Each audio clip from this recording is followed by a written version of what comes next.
El otro relato. Los comentarios y opiniones vertidos en el siguiente programa son de exclusiva responsabilidad de sus coproductores e invitados. El siguiente es un programa clasificación O, de opinión. Categoría A, apto para todo público. El análisis, la información, los temas de la actualidad y las tendencias están en una sola frecuencia. Frecuencia Política. Frecuencia Política. En tu radio, en tu compu, en tu celu, en tu tablet, aquí por la señal de Pichincha Universal. Comenzamos.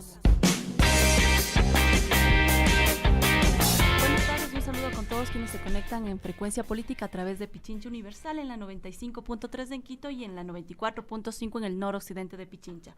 Gracias por conectarse también a través de la página www.pichinchacomunicaciones.com.es. También puede vernos a través del Facebook de Pichincha y los días miércoles no se olvide nuestro reprise a las 21:30 por la página de Pavel Muñoz Asambleísta. Ahora también puede ver el programa a través de la cuenta de Twitter Pichincha Univer. Puedes seguirnos a través de del Twitter de Pavel ML y @FrecuPolítica. Si desea dejarnos sus comentarios, puede hacerlo al 0984-895-138. Y como decíamos la semana anterior, Quito ya se encuentra de fiestas, ya están las chivas, la gente está visitando las calles de La Ronda, La Guaranda y La Guaragua, perdón. Y en este preciso momento también están la carrera de coches de madera en la calle Río Frío, a los que les gusta este tipo de concursos que sí se lleva mucho la adrenalina por dentro. Efectivamente, gracias Paulina, qué bueno poder saludar con ustedes en el mundo, en Ecuador y particularmente en mi ciudad, a la que tanto quiero, Quito.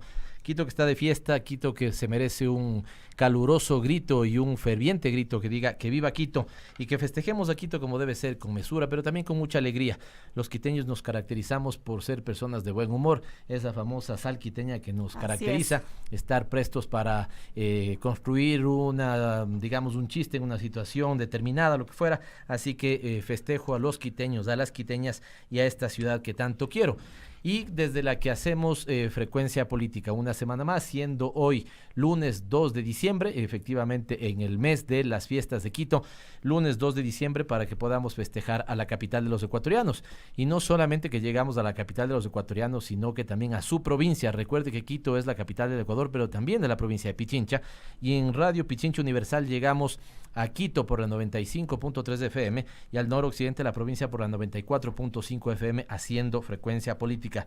Los saludos anticipados a la gente que cada vez es más fiel seguidora, diría yo, desde otras latitudes. Generalmente se nos conecta gente de España, de Milán, de España, de Milán, Italia, de Argentina solemos tener también conexiones, de México. A lo que venía en el taxi, igual el señor dijo, voy a escucharles porque todo el día paso escuchando a Pichincha Universal y voy a seguir ahora el programa de Frecuencia Política. Muchísimas gracias a las personas que nos pueden escuchar y ya me haces acuerdo de una cosa.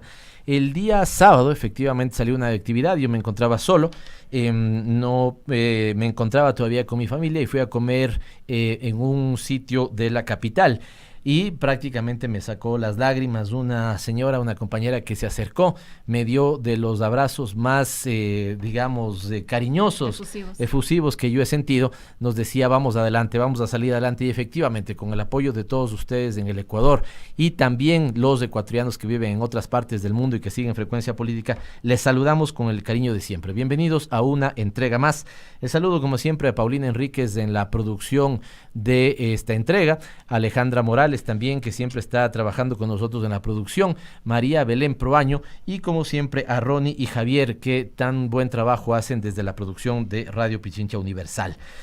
Decíamos, y ya tú lo decías, efectivamente en estas fiestas solemos tener conciertos, solemos tener, pero también mucho de cultura gastronómica. Y que mucha gente lo disfruta esto de probar el maní o ir a ver ahora en las plazas lo que nos ofrece de la cultura gastronómica de Quito. Higos con queso, pristiños, maní confitado, las famosas colaciones. Las golosinas, así Las es. golosinas. ¿Cuál es tu comida preferida, Pauli? Los higos con queso. ¿Así? Bueno, lo mío son las empanadas de morocho. Doy la vida por las empanadas de morocho. Así que así también le festejaremos a Quito con una rica gastronomía. Lastimosamente no vamos a poder estar el día 4. Vamos a estar, digamos, una semana con otras actividades y seguramente no podré hacer el programa de Frecuencia Política el próximo lunes. Veremos si nuestro compañero Emilio Uzcategui nos puede colaborar. Y digo esto porque no vamos a estar entonces en el festejo que organiza para la ciudad Radio Pichincha Universal, pero les invitamos a todos ustedes, quienes nos escuchan, que el día 4 de diciembre tengamos el Florestazo. Aquí en el redondel de la Floresta habrá mucha concentración, tendremos música y podremos disfrutar todos de este homenaje que Radio Pichincha Universal, que es la radio de la prefectura de Pichincha, hace para la ciudad capital, que decía es también la capital de los pichinchanos. Y desde ya nos apuntamos para esta actividad los demás que podamos a poder estar aquí. Es una semana de expectativas, vamos a estar muy pendientes de lo que vaya diciendo y vaya resolviendo tanto la Comisión Interamericana de Derechos Humanos como lo ya ha empezado a decir las Naciones Unidas. Recuerden ustedes que tuvimos misiones. A mí no me gusta este término de misiones, siempre me ha parecido que es un término así medio evangelizador.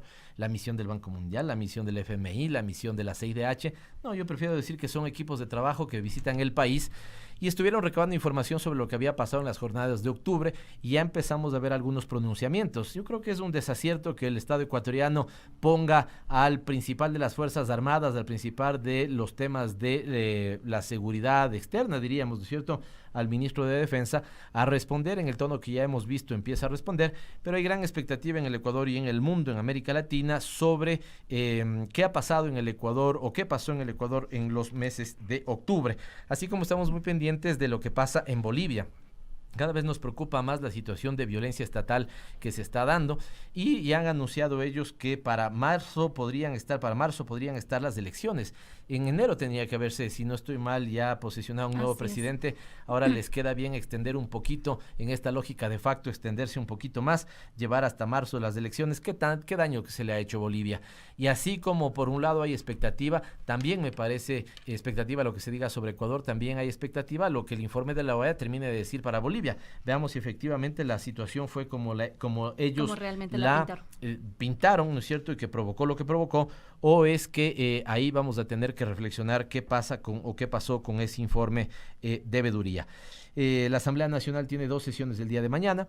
La una está, digamos, para votar las reformas al Código de la Democracia. Recuerden ustedes que tienen que aprobarse un año antes de que sean las elecciones del 2021, así que hay apuro en la Asamblea Nacional para tratar ese tema y las otras son temas de condecoraciones. Y dicho sea de paso, por favor ponga atención a este mensaje. Al ser fiestas de Quito, hay la oportunidad de que la Asamblea Nacional pueda homenajear, dar un reconocimiento a cualquier quiteño, a cualquier quiteña que haya cumplido una función destacada. Nos han preguntado eso, ya tenemos algunos candidatos, algunas candidatas, pero también me parecía, Paulina, muy pertinente, dado que tenemos este espacio y esta tribuna, por favor escríbanos. ¿Quién cree usted? Esto no asegura que su candidato o su candidata sea la que en definitiva los asambleístas de Pichincha podamos optar como primera opción, pero ¿a quién cree usted? ¿A qué quiteño? ¿A qué quiteña? E incluso nosotros que somos tan receptivos de los chagras que viven en esta ciudad, ¿a qué persona que haya nacido en otra parte del Ecuador o del mundo, pero que tenga una tarea relevante para el desarrollo de esta ciudad, ya sea en el ámbito deportivo, cultural, político, económico, lo que ustedes quieran, ¿a quién creen que deberíamos homenajear? Envíenos por nuestra cuenta de Twitter @PavelML o @FrecuPolítica. Efectivamente, si usted está escuchando, si usted, digamos, también está conectado por Facebook, que hacemos esta transmisión, por los medios de la Asamblea, háganos conocer, háganos saber. Medios de Pichincha Universal, estaremos pendientes, ¿no es cierto?, para que con Paulina podamos procesar y quien más votos tenga, al menos ese será nuestro voto para que la Asamblea Nacional pueda reconocer a ese quiteño o quiteña, o a ese ecuatoriano o ecuatoriana o persona que vive en Quito que haya sido relevante para esta ciudad. Y finalmente, en esta nota introductoria me he ido un poco más largo porque no tenemos nota editorial. Vamos a aprovechar la invitación a nuestro invitado para conversar de la nueva ley económica que ha presentado el gobierno nacional. Pero lo último que quiero es solidarizarme en realidad con un programa colega. Yo no soy periodista, pero se convierte en un programa colega, o nosotros nos convertimos Ellos son los que tienen Ya tiene su trayectoria la experiencia, la trayectoria en una radio vecina de aquí, de la capital, y con los famosos, los que se han dado a conocer como los contertulios, Fabricio Vela y Alexis Moncayo, que me parece que han venido haciendo profesional, un periodismo profesional, un periodismo, digamos, con los cánones que exige el periodismo, tener pluralismo en el enfoque noticioso, distinguir entre informar una noticia y hacer una opinión, procurar, digamos, tener distintos enfoques de un mismo tema, de un mismo hecho, de un mismo problema. Y la semana anterior tuvieron una entrevista con el secretario de la Presidencia. Yo no la he visto en particular, me dicen que ahí hay una reacción, digamos, evidentemente molesta, con mucha fuerza, vehemencia, exactamente ese es el término, de parte del personero de gobierno, y un conjunto de ataques de lo que se conoce como linchamiento mediático que Alexis Moncayo recibió en redes sociales. Denostado por su forma de pensar o con quien se lleva, entiendo que han hablado ahí de los amigos de Alexis o lo que fuera su línea. Entiendo que le está llevando a decisiones personales por su bienestar y el de su familia. Alexis, lo que nos conocemos, el poco tiempo que nos conocemos de las personas, se las respeta por lo que son. Y un periodista que busca llevarse adecuadamente en los cánones del periodismo merece nuestro respeto. Y si así tú lo consideras, evidentemente nuestra amistad, como nosotros lo consideramos. Así que soy uno más de los que está a favor de un periodismo de calidad, un periodismo profesional, y soy uno más de los tantos y tantas que se han solidarizado con ambos, pero particularmente con Alexis Moncayo, a quien desde este espacio mandamos nuestro abrazo cariñoso, nuestro sentido de respeto y desearte que tomes las mejores decisiones en tu desarrollo profesional. Así es, un abrazo.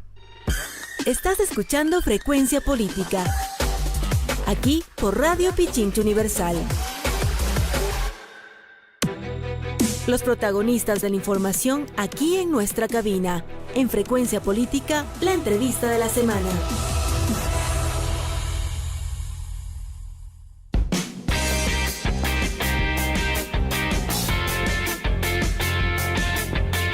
Hoy haremos un análisis de la nueva ley económica urgente con nuestro invitado Esteban Melo. Él es asambleísta por Europa, Asia y Oceanía. Es integrante de la Comisión Especializada Permanente del Régimen Económico, Tributario y su Regulación y Control. Es autor de varios artículos relacionados con economía del desarrollo y flujos económicos internacionales. Estudió Ciencias Económicas y Empresariales en la Universidad Europea de Madrid. A continuación. Muchísimas gracias. Decíamos que esta vez no tendremos un editorial porque queremos aprovechar también la presencia de nuestro invitado, el asambleísta Esteban Melo. Esteban, como le conocen sus colegas y la mayoría evidentemente sus seguidores, así que Esteban, bienvenido, qué bueno que pueda estar con Frecuencia Política. Bueno, muy buenas tardes, un gusto, Pavel, un saludo a todos los que nos están escuchando, especialmente a nuestros migrantes que nos siguen a través de las redes, y bueno, pues gracias por que podamos dirigirnos a ellos. Quisiera empezar por eso, siempre empezamos tratando de que se conozca más a la persona humana, digamos, más no tanto al asambleísta, sino al compañero, a aquel que, digamos, postuló para ser un representante de los migrantes en España. ¿A qué edad fuiste a vivir a España? ¿Cuánto tiempo viviste en España? ¿Cómo fue el proceso de postulación allá en España? Cuéntanos, Esteban. Bueno, yo soy un joven quiteño que salió en el año 1900. Perdón, ¿puedes repetir? ¿Joven quiteño? Yo soy un joven quiteño eso? Y a diferencia de otras personas que están en la radio, yo sí creo que hay una diferencia de edad, ¿no? Con algunas personas. Pero bueno, no, eso es tema de debate de otros espacios. Sí, soy un joven quiteño, tengo 37 años, salí con 13 años del Ecuador. Y bueno, pues yo salí porque mi madre desgraciadamente tenía una enfermedad que no podía ser tratada en el Ecuador. Ese desgobierno, esa desazón, esa falta de infraestructuras hicieron que mi padre busque la manera de poderle brindar salud a mi madre. Y cuando hay gente que se refiere a la crisis de 1999, nosotros la vivimos un poco antes, porque no había capacidades por parte del Estado para poder atender en el tema de salud a mi madre. ¿Saliste en qué año? Soy en el año 1996. Viví todo el proceso de migración de los ecuatorianos en Europa, recibiéndoles allá. Vimos auténticos dramas, vimos cómo el país se nos rompía delante, y ante todo creo que una de las cuestiones muy claras que tenemos nosotros los migrantes es que algo así jamás debe volver a pasar.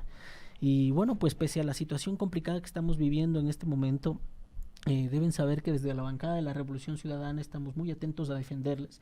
Creo que lo conseguimos en el anterior proyecto de ley. Creo que hay circunstancias difíciles. Si me permites un momento, Pavel, mandarles un abrazo fuerte, solidario a mis compañeros que se encuentran en este momento detenidos de forma arbitraria e injustificada, a Paola, a Virgilio, a Cristian, a Jofre y a todas las personas que son perseguidas políticas en el Ecuador, y que bueno, pues el mundo se está dando cuenta. Tenemos ya un pronunciamiento por parte de la ONU donde se señala clarísimamente que hubo un proceso de represión fuerte en el Ecuador, desmedido, injustificado, y también pues esperamos que el pronunciamiento de la Corte Interamericana de Derechos Humanos vaya en ese sentido, porque fue más que evidente. Mientras había algunos medios de comunicación que callaban sobre lo que estaba pasando en el Ecuador, otros medios, Radio Pichincha Universal fue uno de ellos que además fue censurado, no lo sacaron de las ondas. También mi apoyo para televisión satelital. Has hecho referencia hace un momento a lo que pasaba en Radio Majestad. Yo no entiendo cómo no se llega a entender la crítica aquí en el Ecuador. Radio Majestad hace su trabajo y lo hace de forma, yo creo que objetiva. Creo que ha criticado a todas las líneas políticas que están críticos también con Rafael Correa, y particularmente Alexis Moncayo en algunos momentos muy críticos, digamos, nos lo ha expresado, me lo ha dicho a mí cuando he estado en entrevistas, lo ha dicho fuera de entrevistas, digamos, también una posición crítica, pero han llevado, no sé si también te pasa, y seguramente te pasa, Esteban, esta lógica de querer reducir todo a un problema de correísmo, anticorreísmo, y me parece que eso es lo que se expresa con lo que ahora conocimos de manera noticiosa con Alexis Moncayo. Bueno, lo que pasa es que cuando no puedes justificar la manera en la que no trabajas, cuando no puedes justificar lo inepto o lo inoperante que eres, buscas simplificar la realidad. Y eso es, creo, lo que le ha pasado a varios personeros del gobierno nacional, los cuales no asumen que se puede pensar de forma distinta, diferente. Yo recuerdo una frase muy célebre en la que alguien decía: yo podré tener unas grandísimas diferencias con usted, pero créame que moriría por defender las ideas que usted tiene. Y creo que en eso está precisamente la diversidad. Lo que tenemos en este momento en el Ecuador es que, por ejemplo, la justicia y el proceso de desinstitucionalización que hemos vivido en el Ecuador ha provocado que, por un lado, la justicia se politice. Y el momento en el que se politizó la justicia, que la política se judicialice, y en el momento en el que se judicializó la política, la justicia se politizó. Y producto de eso tenemos una situación en la cual se han llevado adelante auténticas arbitrariedades totalmente injustificadas en el Ecuador. Yo como migrante me opongo. Nunca en otros países se les ocurriría judicializar el pensamiento distinto. Eso enriquece la sociedad, eso permite que podamos ir mejorando las cosas. Mira, hoy... Pero además, Esteban, incluso cuando tienen como eslogan el gobierno del diálogo y todo este tipo de cosas, que al final entonces solamente es de labios para afuera. El gobierno de todos quienes, de todos los que piensan como ellos, de todos los que han participado en el reparto, de todos los que han llevado adelante un proceso antidemocrático donde finalmente está teniendo consecuencias, y está teniendo consecuencias para el propio gobierno. Ojo, nosotros tenemos una ley económica urgente ahora en la Asamblea Nacional, que es producto, en parte, de haber archivado otra ley económica urgente que era pésima para los ecuatorianos. Pero es un gobierno que no es capaz de mantener un decreto, precisamente por la falta de diálogo, por la falta de pragmatismo a la hora de tomar decisiones, por la falta de previsión con esas decisiones. O sea, yo no entiendo cómo el gobierno nacional previó el decreto 883, cuando todos sabíamos que un incremento en una materia prima como la gasolina, lo que iba a hacer inmediatamente es incrementar el resto de precios. Eso tiene que ver con la flexibilidad de la demanda del producto, pero en este caso la elasticidad era nula. La elasticidad de la gasolina hace que inmediatamente esto se traslade a los productos y a los consumidores, porque es materia prima básica al respecto. Pero a continuación tienes que mandan un proyecto de ley económica urgente en el cual lo que tenías era 404 artículos, 20 disposiciones transitorias, una infinidad de articulado que no estaba conexo entre sí, que hablaba de cualquier cosa, y ante eso pues fue archivada. Y ahora un proyecto de ley que estamos discutiendo. Antes de entrar a la iniciativa legal, quiero indagarte sobre esto que tú mismo lo acabas de señalar. ¿No te da la sensación entonces de que hay poca autocrítica del gobierno? Decir, a ver, claro, ponen el acento sobre, salió gente a manifestar por el decreto que quitaba el subsidio a los combustibles. Critican a esa gente. Se archivó la iniciativa legal que era absolutamente perniciosa para nuestra economía por participación de la Asamblea Nacional. Critican a la Asamblea Nacional. Ahora, digamos, quienes tienen una oposición contraria, quienes señalan sus fallas, son criticados. El gobierno no tienes la sensación de que está muy poco autocrítico a saber si es que tuvieron el mecanismo de socialización adecuado para quitar ese decreto, tuvieron el diálogo adecuado con las bancadas de la Asamblea Nacional para que puedan enviar esa iniciativa legal. Eso, y te pregunto eso de cara a lo que ha venido. Antes de entrar a los contenidos de la ley, ¿ha habido un procesamiento o cuál ha sido el procesamiento, digamos, más político, si cabe el término, entre el archivo de la ley que se dio prácticamente hace 15 días y la presentación de esta nueva ley? ¿Qué ha cambiado algo en el escenario político o sigue un tratamiento inadecuado de esta ley por parte incluso del presidente de la Comisión de Régimen Económico, que desde mi punto de vista fue corresponsable del mal tratamiento que tuvo la ley anterior? Bueno, yo espero y aspiro que el gobierno nacional vaya aprendiendo en el camino, aunque desgraciadamente ya llevamos más de 2 años y pico de desgobierno, en el que, bueno, pues se replantea sus estrategias. Nosotros, desde la bancada de la Revolución Ciudadana, hemos sido muy claros. Nosotros somos positivos, propositivos y constructivos. Y en ese sentido, bueno, pues esperemos que empiecen a hacernos caso, porque entre otras cosas les damos alternativas. No es una crítica porque sí, pero el gobierno nacional ha cometido varios errores. El primero fue que empezó el mandato sin gobernar. Y cuando tú empiezas el mandato sin gobernar, viniendo de un proceso de fuerte liderazgo como era el de Rafael Correa, necesitabas tomar la batuta de la dirección nacional y llevarlo en un sentido el que decidieses, aunque eso en principio debía ser el del plan de gobierno presentado, aunque no siguieron adelante con ese plan de gobierno, tenían que tomar decisiones y tenían que llevarlo adelante con la concertación nacional, con lo que quería el país, con lo que el pueblo ecuatoriano aspiraba. Simplemente empezaron a desnotar al gobierno anterior, también a dar una mala imagen como país. Constantemente se estuvo diciéndole al mundo que estábamos sobreendeudados, cuando finalmente han tenido que contradecirse. Decían que estábamos sobreendeudados cuando teníamos un 27% de deuda. Ahora el gobierno nacional dice que estamos en el 52%, palabras del ministro de Economía y Finanzas, que no había institucionalidad, y de repente ahora los niveles de inseguridad se han disparado en el Ecuador. Eso es producto de la falta de institucionalidad en este momento en el Ecuador. Nos llevaron a una consulta mañosa donde se violentaron los principios constitucionales y las normas constitucionales establecidas. Nos llevaron con 2 proyectos de ley económicos urgentes que, entre otras cosas, decían que se iba a incrementar la inversión. Finalmente no tuvimos ese incremento de inversión. Tenemos los niveles más bajos en más o menos la última década de inversión en el Ecuador. En este momento el nivel de inversión es menos del 20% que del año pasado, que ya había caído. Tenemos un incremento en el desempleo, en el subempleo, en fin, tenemos dañada la economía. Entonces yo creo que con la situación paradójica de que, diciendo que tienen un país sobreendeudado, que es un país que era corrupto, que es un país sin seguridad jurídica, que es un país con un montón de problemas basados, según ellos, en el autoritarismo. Y así han querido salir a vender al país, al mundo, para que haya inversión extranjera. ¿Cómo van a lograr inversión, digamos, si tan mal vendían al país o tan mal hablan del propio país? Claro, y evidentemente lo que tú tienes es, citando lo último, el tema de la seguridad. Y la seguridad no solo está en las calles, sino dentro del ámbito jurídico. Este proceso de persecución, de falta de autocrítica por parte del gobierno nacional, lo que lleva es a que los inversores internacionales no confíen en el país. Producto de eso se dispara el riesgo país, lo cual genera 2 escenarios para el país. Por un lado, que la deuda termina saliendo más cara, y por otro lado también que los inversores se piensen 2 o 3 veces para venir aquí al Ecuador. Pasaron ya 2 leyes económicas urgentes donde ofrecían que el país iba a crecer. La una era la de fortalecimiento económico, no fortaleció absolutamente nada. La otra fue la de fomento productivo, que fomentó, tampoco fomentó absolutamente nada. Entonces, ante eso el gobierno nacional tiene que plantearse una autocrítica.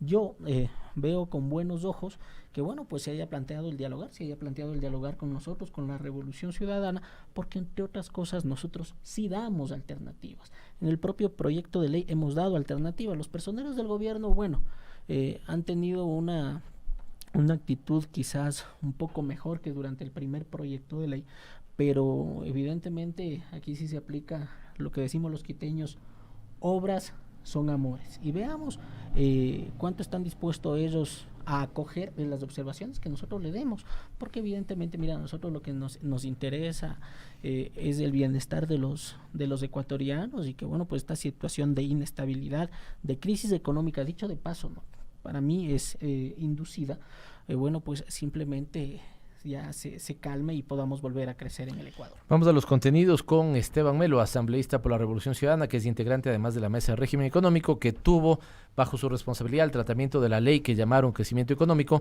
y ahora esta nueva ley, que es la cuarta ley económica con carácter de urgente en 27 meses, es decir, digamos, esto devela que ha habido un gobierno que no ha tenido tan claro o no tiene claro qué hacer en la economía, y no solamente eso, sino que ha generado, como bien lo sostiene el asambleísta Esteban Melo, indujo una crisis para de alguna u otra manera sostener que hoy tengamos que someternos a los designios y a la receta del Fondo Monetario Internacional.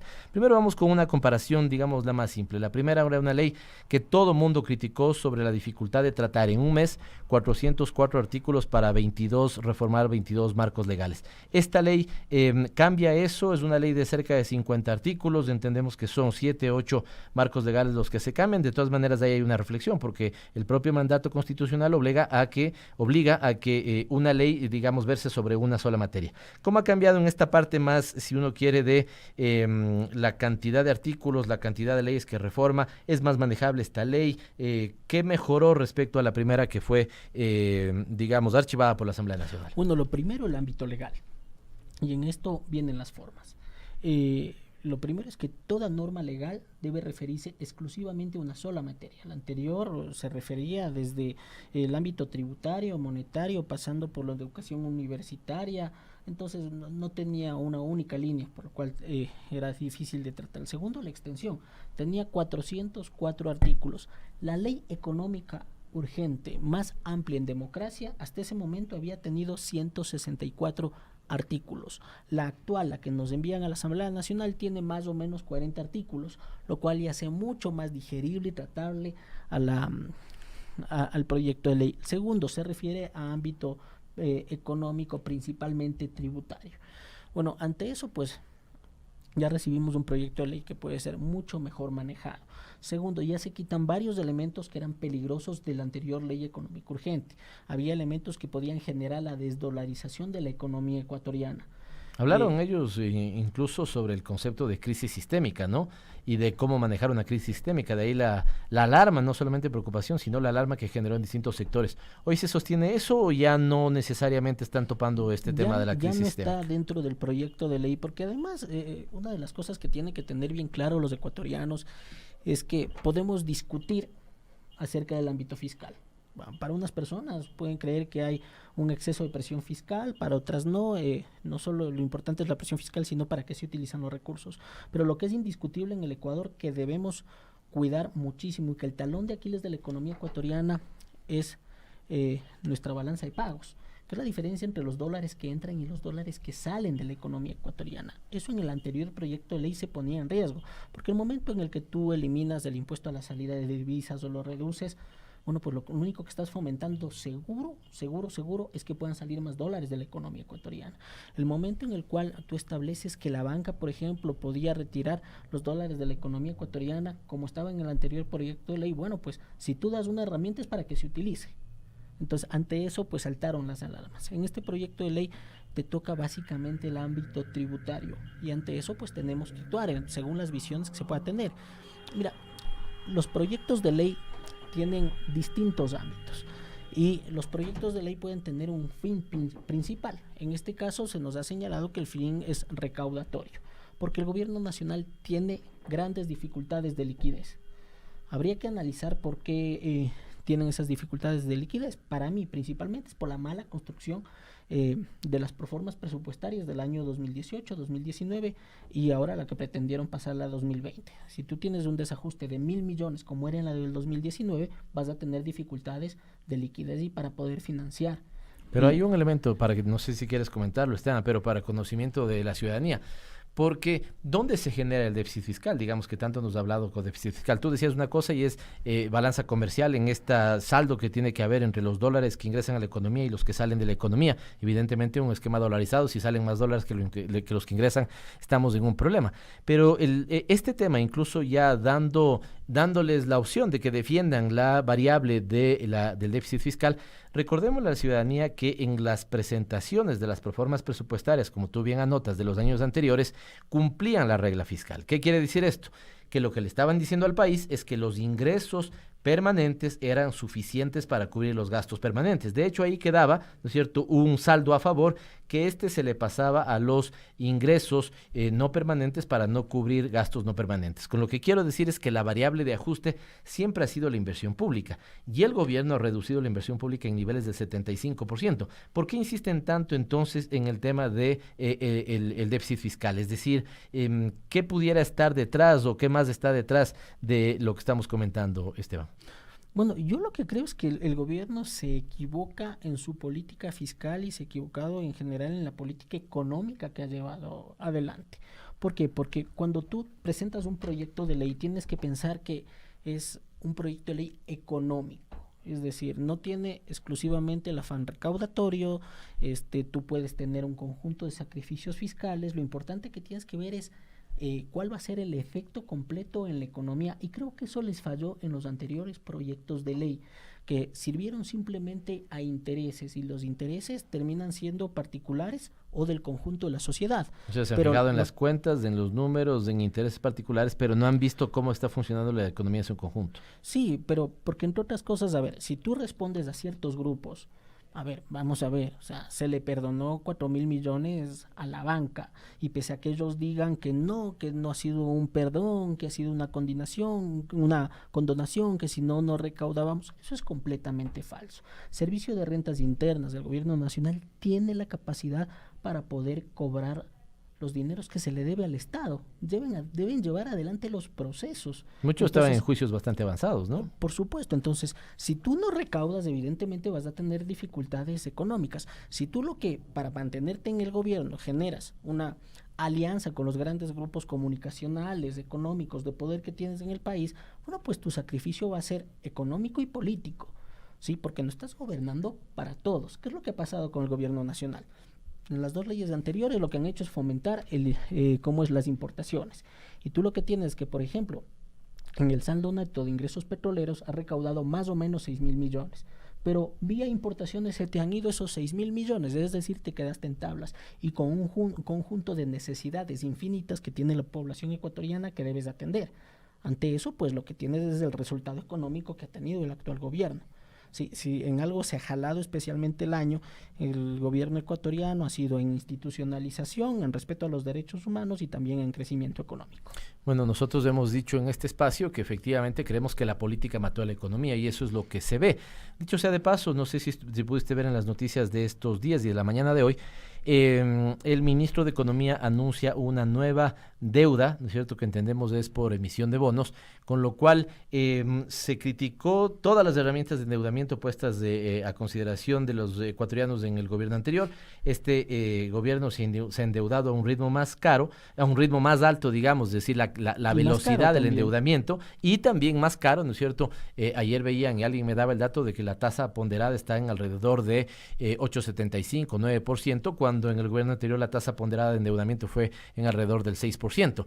Esto porque, digamos, lograron una cosa que nadie lograría en ninguna otra economía, y es que lo mal que hablaron del país, de la propia deuda, digamos, del conjunto de la deuda, significó de que a pesar de que los precios del petróleo estén subiendo, el riesgo país también ha estado subiendo. Con el archivo que hizo de la ley de crecimiento económico, de la mal llamada ley de crecimiento económico de la Asamblea Nacional, ese riesgo país se volvió a disparar más allá de los 1.100 puntos. Y ahora se quieren endeudar, digamos, con un riesgo país alto, lo cual va a ser más oneroso para la economía ecuatoriana. ¿Qué está pasando? Hay gente que se pregunta, y entonces, digamos, ¿a dónde está yendo esa plata? Que por un lado veíamos que venía del Fondo Monetario Internacional y que se le dijo al país entonces que ya no necesitaría más financiamiento, ahora están anunciando un nuevo financiamiento. Pero en materia de deuda, además, Pavel, hay que recordar varias cosas. Lo importante no solo es endeudarse, sino en qué condiciones te terminas endeudando. Recordemos que el gobierno de Rafael Correa Delgado se endeudó en los 10 años en $7,250 millones con una tasa de interés entre el 5 y el 6%, como has hecho referencia. Pero el gobierno de Lenín Moreno, durante su primer año y medio de mandato, se endeudó en 7,500 millones, con un tipo de interés más o menos del 9%. Y ahora vuelven a emitir nueva deuda en bonos, con la misma herramienta, más o menos de un 8%, lo cual te indica que es mucho más cara. Pero ahí se cae el discurso del gobierno. 1, si estábamos sobreendeudados, ¿para qué endeudarnos más? 2, ¿dónde están los recursos? A ver, si tú analizas las leyes ecuatorianas y la Constitución de la República, te señala claramente que cualquier endeudamiento tiene que ir a infraestructura. Y yo creo que los ecuatorianos, bueno, pues el día a día en el que nos levantamos, salimos a la calle, no encontramos obras. ¿Dónde están esos recursos? Esa es una de las preguntas que yo le realicé al ministro de Economía y Finanzas y que no me respondió. ¿No te contestó? No me contestó. Dijo que iba a mandar un archivo donde se detallaba. Señor ministro, si nos está escuchando, le agradecería que por favor nos haga llegar dónde está todos los recursos a través de los cuales ustedes vía endeudamiento han financiado, porque de repente nos encontramos con que no vemos obras. Mira, pueden haberle criticado cualquier cosa al gobierno de Rafael Correa Delgado, pero había 2 elementos fundamentales que nadie va a poder discutir. El primero, que era un gobierno que trabajaba 24 horas al día. Yo recuerdo que conversaba con los ministros y de repente pues a la madrugada seguían haciendo cosas por disposiciones del señor presidente. Y la segunda es que hacía obras, ¿sí? Y eso lo podíamos ver los ecuatorianos. El día de hoy, ¿qué podemos ver? Yo creo que prácticamente... De hecho, incluso las obras nada. que hay un poco deterioradas, la gente se está quejando de no mantenimiento vial adecuado. Algunas obras, incluso la gran decisión que tomaron era sacar la marca país para, digamos, que la gente no tuviera como recuerdo que se hicieron en el gobierno de la Revolución Ciudadana. Me quedan 5 minutos para terminar, Esteban. Quisiera ir sobre algo que dijiste. Entonces, tenemos una ley más manejable, tenemos una ley cuyo objetivo principal es recaudatorio, tenemos una ley que ha sacado cosas que no debieron estar, pero tú mismo señalabas en tu intervención en el Pleno que seguían al menos 2 o 3 cosas que te llamaban la atención. La una era reformas a la ley de telecomunicaciones, a ver si nos comentas de eso, en el sentido de por qué están ahí. Sí. Las otras reformas al Código Monetario todavía, y se señalaba un incentivo que le quieren dar a la banca, ¿no es cierto?, de un porcentaje de deducción entiendo que es de su pago al impuesto a la renta, cuando en realidad, para que puedan canalizar recursos al mundo de las microempresas y los emprendimientos, cuando en realidad lo que deberían bajar es más bien las tasas de interés. No sé si algún comentario sobre estos 3 elementos, Esteban. Bueno, nosotros como bancada tenemos líneas rojas las cuales no debemos pasar. Y no debemos pasar porque no cumplen los objetivos que se señalan en el proyecto de ley, y segundo, porque serían perjudiciales para los ecuatorianos. En ese sentido, bueno, pues veamos primero el interés general versus el interés particular. El interés general es que se atiendan las necesidades de los ecuatorianos. Y por un lado lo que tú tienes es un conjunto de emprendedores que lo que busca es poder llevar adelante su compañía, su empresa, y necesitan para ello financiación. Resulta que en el proyecto de ley lo que te establecen es una exoneración del 3% de los intereses que la banca termina prestando, es decir, les vas a dar mayor rentabilidad a la banca, ya, pretexto de apoyar a los emprendedores. Y las cosas no funcionan así. A los que tienes que apoyar es a los emprendedores, y a los emprendedores sí, les apoyas con financiamiento barato, pero eso lo haces bajando el tipo de interés, no exonerando de pagar los tributos a la banca. Eso es un error. Les apoyas con garantías. Bueno, pues si quieren coger ese 3%, pónganlo en un fondo, generen eso para que sea un préstamo o una garantía para que les puedan prestar a los emprendedores. Los apoyas con información, sabiendo cómo está el mercado. Les apoyas también con menos trámites, ¿no? Facilitándoles la posibilidad de crédito, asesorándoles en el proyecto productivo que quisieran presentar. Exactamente, pero no exonerando a la banca. Una banca que, por cierto, durante todo este proceso donde se ha destruido empleo, ha duplicado sus beneficios. Entonces tú ahí entiendes quiénes son los auténticos beneficiados del gobierno nacional en este momento, y ese chip hay que cambiarlo. El segundo elemento, creo que es fundamental, importantísimo, es, a ver, nosotros tenemos que en el artículo número 36 se están eliminando los elementos que, uno, permitían evitar los recursos de paraísos fiscales, Segundo, que hacían que los recursos que viniesen al Ecuador permaneciesen en el Ecuador por lo menos un año, lo que permite que se genere mayor rentabilidad, incremento de masa monetaria, y eso lo elimina. Y ahí hay un peligro, que se generen capitales golondrinas, es decir, grandes capitales que vengan al Ecuador, entren en nuestro mercado de valores o entren en la economía real y salgan inmediatamente de la economía, llevándose la plusvalía, es decir, el beneficio, y a un momento generando inestabilidad en la economía ecuatoriana. Entonces, ante eso nos debemos Por eso lo importante no solamente es ver cuánto se invierte en el país, sino si al final esa inversión le deja más al país de lo que luego retira, por ejemplo, cuando sacan sus utilidades. Efectivamente. Otro de los elementos importantes, y ahí te preguntas, es qué pasa en el gobierno nacional, porque te establece en el artículo número 38 que que las empresas telefónicas podrán pagar con obras, con proyectos, hasta un 80% de uno de los tributos que pagan las empresas telefónicas. Y aquí tú analizas, vamos a ver. Lo primero, aquí no hay que dejarse engañar, ¿no? Vamos a hacer un análisis del sector telefónico rápidamente. Primer elemento, bajaron los impuestos para los aparatos, para los teléfonos como tales y para las tablets. Bueno, el primer análisis es, ¿de verdad le baja a la ciudadanía el precio? ¿O esa bajada de tributos simplemente va a servir para que tenga más margen de beneficio las empresas telefónicas? Segundo elemento, prácticamente en el Ecuador hay un monopolio en las importaciones de aparatos de telefonía y ese monopolio lo manejan las telefónicas. Entonces el beneficio podría estarse dando exclusivamente para ellos. El segundo, el gobierno nacional tiene competencias. El presidente de la República es el presidente por algo, pues, y él decide cuál es el plan de inversiones que tiene el Ecuador. Si lo que quieren es aumentar la cobertura a nivel nacional, bueno, pues que el gobierno nacional haga su trabajo, recaude todo ese dinero, toda esa plata que se pretende devengar de las empresas telefónicas y contrate los proyectos para aumentar la cobertura.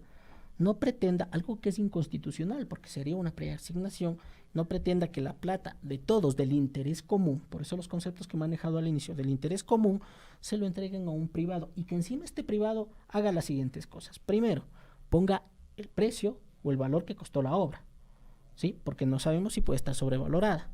Segundo elemento, decida dónde va a poner esa obra. Tercer elemento, termine usufructuando esta obra. Es como que el día de mañana yo, Pavel, te vendo mi carro, que no tengo, por cierto, en este momento. Te vendo mi carro, ¿sí? Tú me pagas, pero yo sigo utilizando el carro.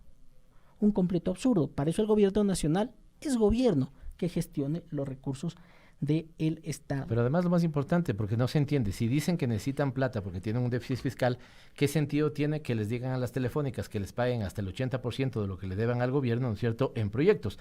Además que podrían ser en salud o en educación, pero le piden que sea el Ministerio de Telecomunicaciones el que califique la pertinencia de sus proyectos. Es decir, una cosa que no se entiende. ¿Cuál va a ser la posición de la bancada en ese sentido? Pero algo mucho más confuso. Te citan el artículo 298 de la Constitución de la República que hace referencia a los gobiernos autónomos descentralizados. ¿Cómo el gobierno nacional va a poder coordinar algo así o estar vigilante de algo así? Porque si en el momento en el cual pretendes meterte en eso, estás atentando contra la autonomía de dichos gobiernos. Entonces, yo creo que ese articulado debe ser eliminado directamente del proyecto de ley. El gobierno nacional, pues el presidente es el presidente por algo. ¿O qué está pasando al interior del gobierno? Simplemente hay reinos taifa, reinos aislados, cada ministerio intenta manejarla por forma como debe. No, el gobierno tiene que manejarse de forma integral, como hicimos nosotros en la Revolución Ciudadana en la década pasada y que tan buenos resultados dio al gobierno nacional. Un último elemento. Para terminar, porque se me fue el tiempo, me distraje con 2 minutos. Una de las preguntas que le hemos hecho al gobierno nacional es cuál es el sacrificio fiscal, porque entre otras cosas este proyecto lo que buscaba era recaudar, y recauda más o menos 600 millones, pero tú cuando te pones a analizar el sacrificio ves que simplemente el gobierno deja de recaudar 700 millones. ¿Compensa o no compensa el proyecto de ley? Díganos esos 700 millones que se dejan de recaudar, si van a activar la economía o no, dejándolo en la mano de los privados, o simplemente se limita el efecto multiplicador del gasto público que finalmente termina siendo beneficioso para la economía nacional.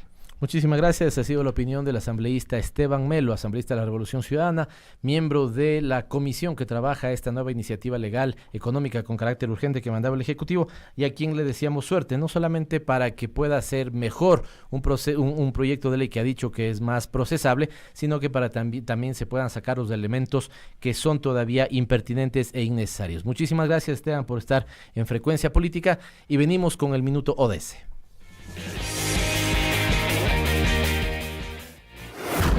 Es tiempo de más información.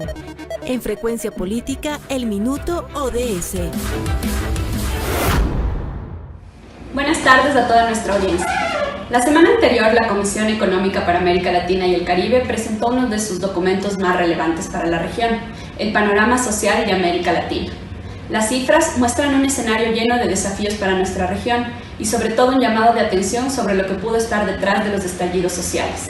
Y es una estructura de privilegios que fomenta la desigualdad en nuestros países.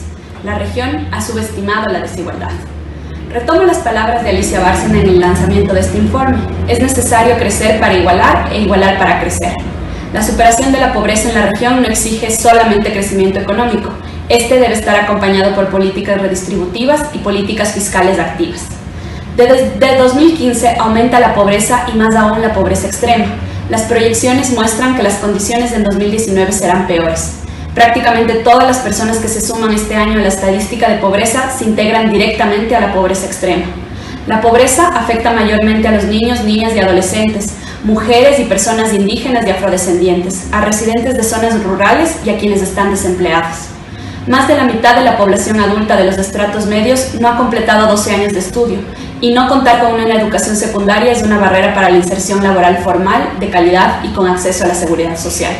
El 45% de las personas económicamente activas de los estratos medios no está afiliado a un sistema de pensiones, y en los estratos bajos alcanza el 76% la desprotección social. El estudio alerta justamente a los países que enfrentan mayores desafíos para cumplir las metas de la Agenda 2030 son los que tienen menores niveles de gasto social. El Ecuador es el segundo país con menor gasto social como porcentaje del PIB en Sudamérica, con un 9%.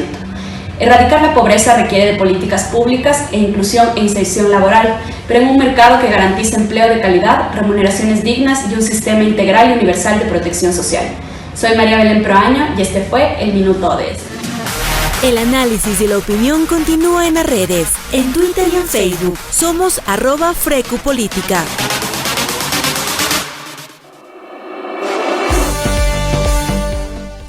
Hoy Liga de Quito cumple 10 años con su tercera estrella dorada. Y a la vez también queremos felicitar a Lionel Messi, quien se hace acreedor del Balón de Oro. Saludos, Pavel. Para terminar, porque se nos fue un poco el tiempo y estamos ya sobre el reloj, nos está pisando los talones, decirles que José Carlos Tuárez fue, tomado en prisión, está en prisión por la investigación que se está haciendo en la Fiscalía. Han hablado de tráfico de influencias, de alguna cuestión así. Se nos vienen también las épocas navideñas, por lo tanto hay todo un debate sobre el 13º sueldo planteado entre trabajadores y empleadores. Las inscripciones del Ser Bachiller van desde el lunes 2 de diciembre del 2019. Y cerrar con lo que habíamos dicho, será de nuestra parte una tradición hasta que se pueda hacer lo que gran parte del Ecuador demanda. Nadie ha pedido que no se investigue la posible participación que pudieron haber tenido todos los actores en los 11 días de movilización de octubre. Lo que sí se ha demandado es que puedan defenderse en libertad. Nuestro abrazo de siempre a quienes en este momento, desde nuestro punto de vista, son presos políticos: Paola Pavón, Jorge Glass, Jofre Poma, Cristian González, Virgilio Hernández, a nuestros compañeros que están en la Embajada de México aquí en el país por un proceso de asilo. También nuestro cariño a Gabriela, Soledad, Carlos, Luis Fernando, y evidentemente a todos los que están atravesando por situaciones de persecución política. El país necesita, bajar un poco el relantín en la conflictividad política. El año 2020 nos tiene que tomar muchísimo más propositivos, sabiendo ya no solamente de qué se queja el país, sino qué es lo que los ecuatorianos, y en nuestro caso el sector político, tiene que hacer por el país. Al final a la gente le interesa interesa muy poco y no come de las peleas políticas, sino que vive de la solución de sus problemas y de la garantía de sus derechos. Sin más, nos vemos la próxima semana, insisto, yo no estaré, seguramente Emilio podrá estar con ustedes. Controlen el trabajo que haga Paulina, ya saben que cuando no estoy... no subimos la audiencia. Dicen que sube la audiencia. Y se me queda un saludo para Barcelona, Cataluña, y nos escribieron de Orellana, se me va en este momento el nombre, pero... Eusebio Chin. Un saludo a todos los que y a todas las que siguen Frecuencia Política. Nos vemos el próximo lunes. Un abrazo.